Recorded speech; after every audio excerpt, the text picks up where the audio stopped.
For thousands of years, California existed unknown by the civilizations of Europe. Only native peoples lived in her valleys, swam in her ocean and rivers, and lived off her bounty. Beginning in the 1770s, however, while General Washington was leading rebels in the American Revolution, another revolution began in Alta California when Father Junipero Serra and the Spanish Franciscan monks celebrated Mass at Monterey for the first time. Prehistoric California had ended, and modern California began to work her way through Spanish, Mexican, Californio, and eventually American rule with the discovery of gold in 1848. Along the way there would be floods, fires, earthquakes, masses, and murders, all worked to shape the priests, soldiers, and natives as cultures collided. These are the stories of the California missions.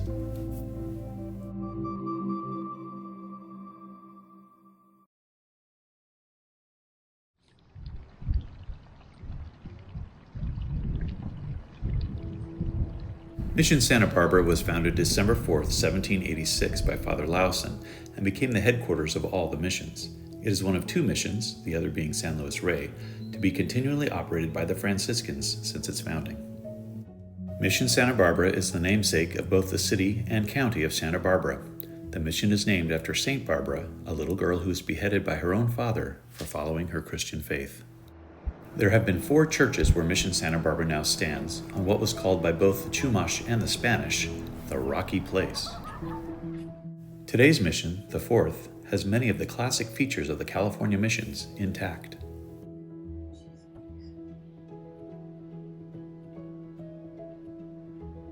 These include long porticos,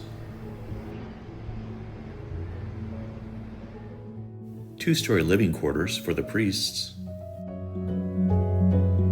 a fully enclosed quadrangle,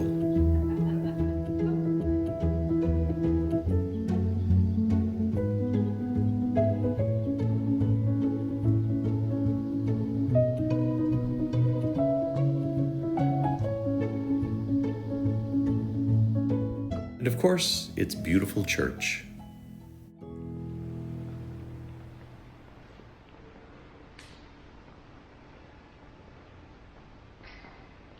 The mission is notable for having housed California's first bishop, Francisco Garcia Diego y Moreno. Bishop Diego opened the first seminary on the Pacific coast at Mission Santa Ynez and is buried in this sanctuary.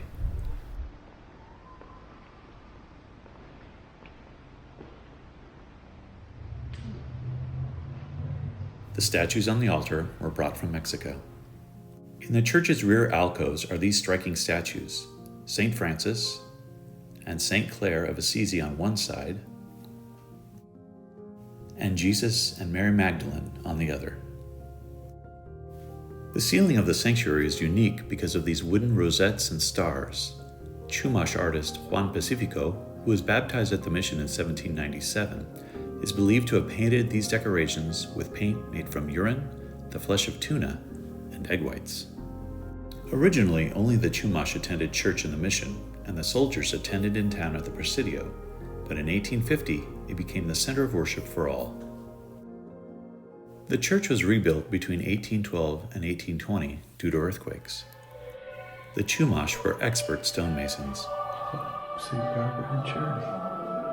They created these 3 statues of Hope, St. Barbara, and Charity, which were originally above the entrance to the church.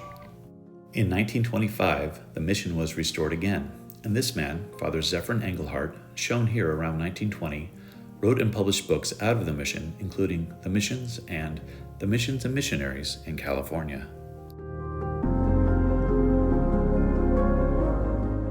He is buried here in the Friar's Vault in the mausoleum. From 1950 through 1953, the mission's towers were rebuilt due to sinking foundations.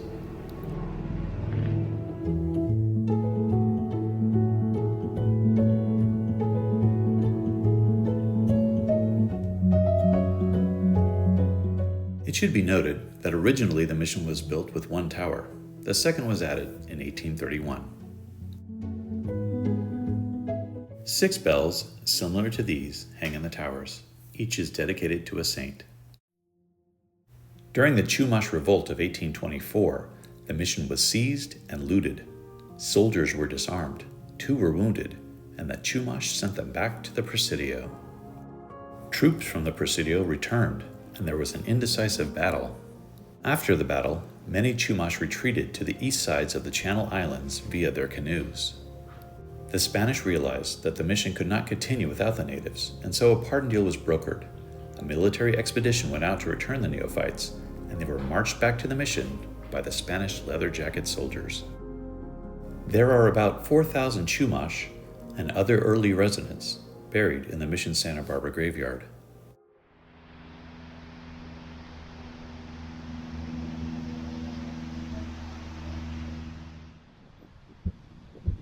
Here, we are reminded by the Chumash to walk softly over the land, because beneath it, the ancestors sleep.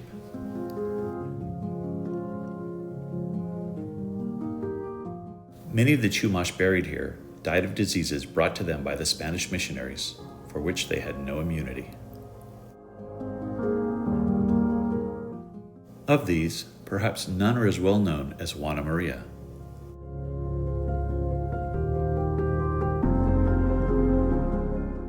Also known as the Wild Woman of San Nicolas and the Lone Woman of San Nicolas Island, Juana Maria, her Spanish given name, is famous for having lived alone on San Nicolas Island for 18 years.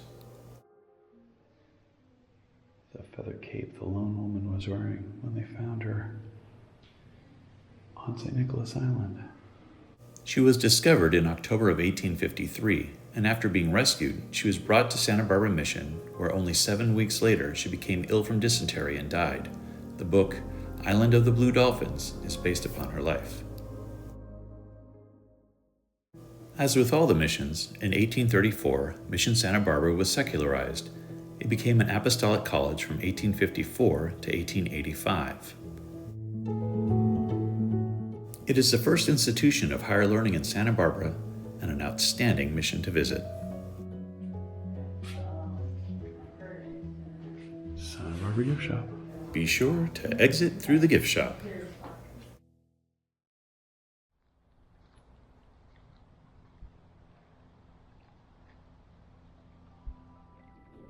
Mission La Purisima Concepcion, the 11th mission, was founded December 8, 1787 by Father Lawson. It is named after the Immaculate Conception of the Most Blessed Virgin Mary. Mission La Purisima is unique because it is the only mission not organized on a quadrangle. From 1787 until 1812, the mission was on a quadrangle and 3 miles to the south. In 1812, however, that year's great earthquake and subsequent flood completely destroyed it. Father Mariano Payera, the mission's priest at the time, decided to move the mission's location and radically alter its design. Instead of a quadrangle, he decided to rebuild the mission in a linear fashion.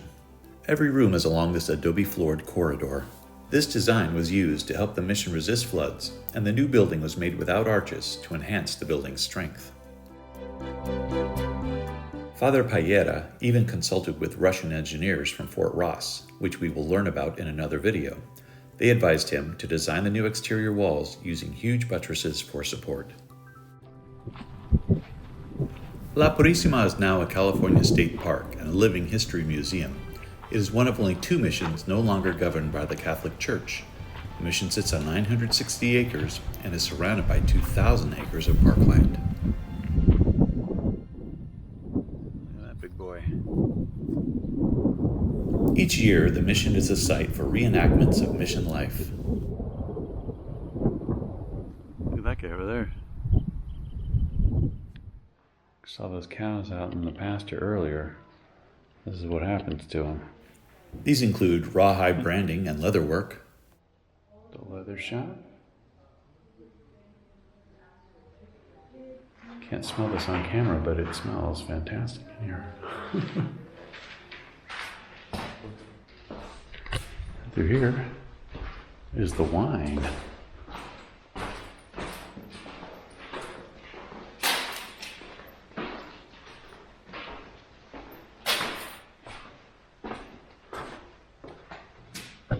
Nice. The kitchen at La Purisima.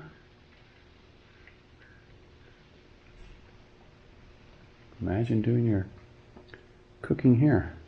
La Purisima also made its own bread, baked from its own milled flour. Greenery grist mills powered by burros were the primary method for grinding wheat, corn, and barley into meal. You can imagine a donkey in here walking around on that thing. Here is the weaving shop. The native Chumash people also learned how to weave cloth. This illustration from the museum shows the transition of the Chumash going from largely unclothed to wearing Spanish cloth, like in the robes of the acolyte depicted here. As with all the missions, at La Purisima, adobe bricks, floor tiles, and roof tiles were made like these, as was pottery. Pottery shop. Very nice. Roofing tiles can be seen all around the mission, like at this gate with Mrs. Smith, or on the roof to the right of the bell tower. This is one of the mission's original bells. The bells were rung throughout the day for meals, as calls to prayer, and even to let everyone know when it was time to rest.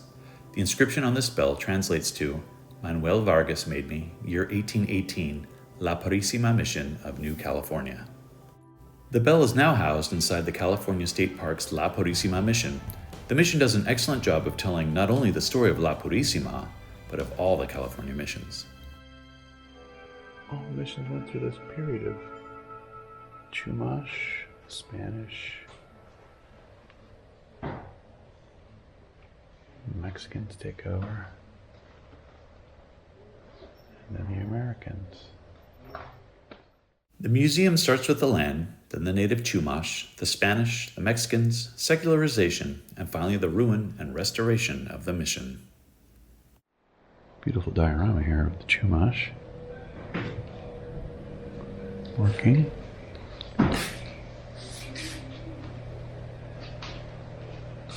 Making adobe bricks. That'll work. La Purisima, along with missions Santa Ynez and Santa Barbara, was part of the 1824 Chumash Revolt. The mission was captured for 30 days and resulted in 16 dead Chumash and 1 dead Spanish soldier.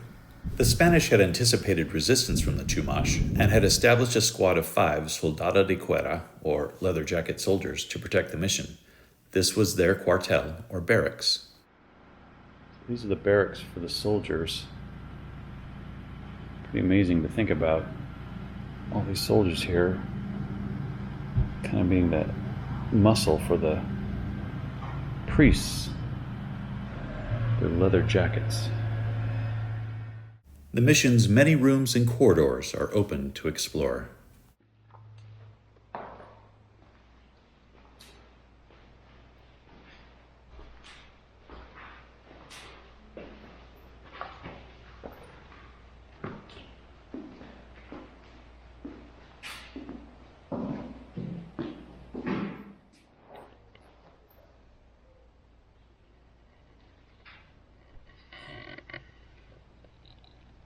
Priest's office and library. Of course, at the height of the mission, no room would have been as important as the church.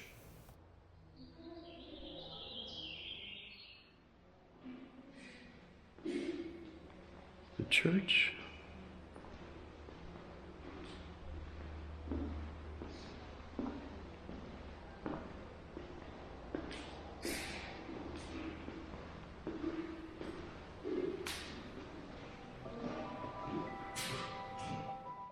After the mission was secularized in 1834, it was abandoned and passed in and out of private hands. In these photos from the museum, you can see it as it was when it was used as stables, a blacksmith shop, and even as a saloon. The adobe roof tiles were taken, and the mission's walls melted away. By 1933, the Union Oil Company was deeded several parcels of land, and only one of the original 9 buildings was still intact. Beginning in 1934, however, as part of Franklin D. Roosevelt's New Deal, the newly formed Civilian Conservation Corps began to rebuild the mission. That is a story in itself, and the museum does a great job telling it. Using old and new techniques, they restored the buildings and the mission was rededicated in 1941. So, this is unfinished. Conservation Corps left this room so you can see what's behind the wall, so they used concrete to reinforce the adobe.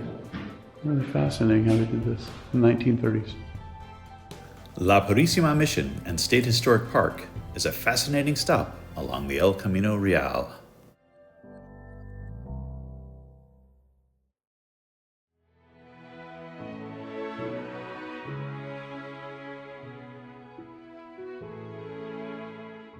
Mission Santa Cruz, named for the Feast of the Exaltation of the Cross, was dedicated August 28, 1791 by Father Lawson.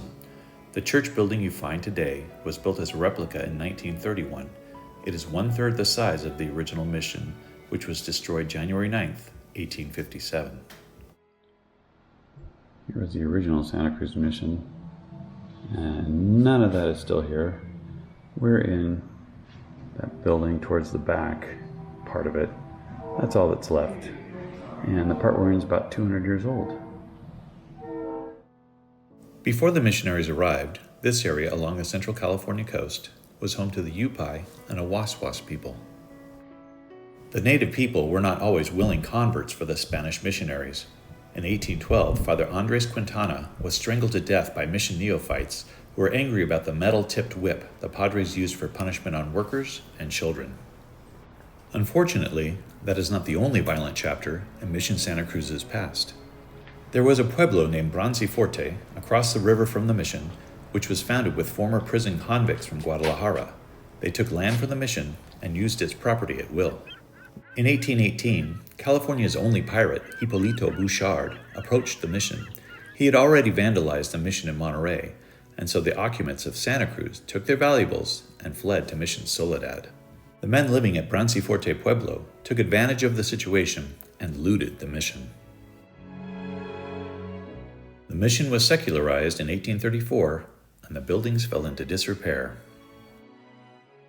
In 1845, an earthquake toppled the bell tower. It had held 9 or 10 bells. The current replica only has 1. In 1857, an earthquake collapsed other mission buildings. If you travel to Santa Cruz, the better story is the Santa Cruz Mission Adobe right next door. Built between 1822 and 1824, it is still standing and the best preserved Native American residence at any of the missions. So even though the sanctuary is closed, this is the oldest building in Santa Cruz, 200 years old.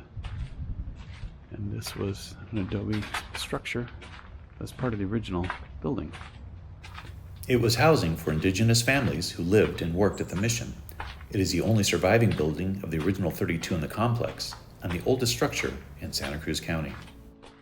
The Santa Cruz Mission State Historic Park now exhibits many fascinating displays inside the old adobe building. In this display, the museum describes how the natives held to their own practices even while learning the Catholic religion. They would sometimes hold secret nocturnal dances to keep their own religious beliefs alive. Here's what these old adobe rooms look like before being restored.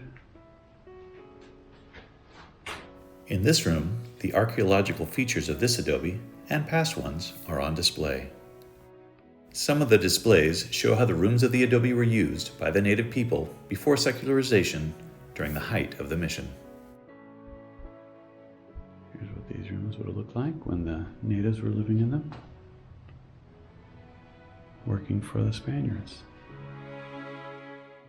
Other rooms show how the adobe was purchased, restored, and used by the Californios after the mission was secularized and sold by the Mexican government.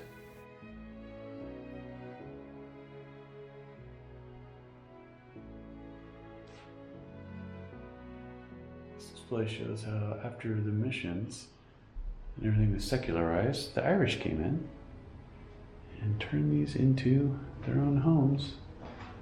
They even put up wallpaper.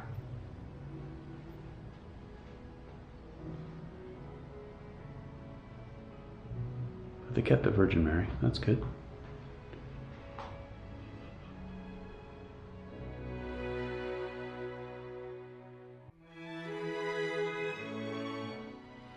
In this room you can see what the natives are doing.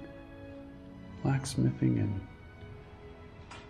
raising cattle mostly. It's too hilly here for farming. And there's where the candles go down the tower. Although Mission Santa Cruz no longer stands, its history is preserved in the mission replica and displays of the Santa Cruz Mission State Historic Park. It is worth a stop along the El Camino Real.